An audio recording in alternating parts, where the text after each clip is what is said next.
Hello and welcome to my channel, Birdie English. Today, we'll be focusing on the two different sounds of the letters TH in English. This can be a difficult aspect of English pronunciation for many learners, but with some practice, you'll be able to master it in no time. The TH sound in English can be either voiced or unvoiced, depending on the position of your vocal cords and the way air moves through your mouth. The voiced TH sound is produced with your vocal cords vibrating, as in the words think or that. The unvoiced TH sound is produced without vibration, as in the words bath or thin. Let's take a look at some examples to help illustrate the difference between the two sounds.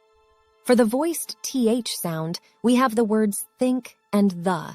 For the unvoiced TH sound, we have the words bath and thin. Now let's practice. Repeat after me, starting with the voiced TH sound. Think. Think. The.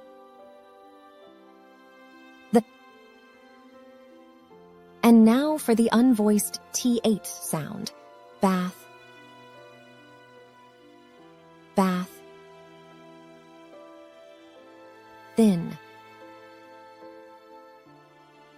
Thin.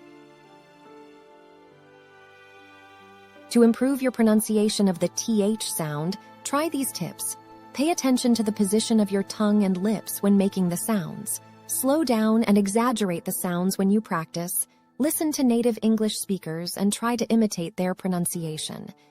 I hope this video has helped you better understand the two different TH sounds in English and how to practice them. Don't forget to keep practicing, and soon you'll be able to produce the sounds correctly and with confidence. Thanks for watching, and see you in our next video.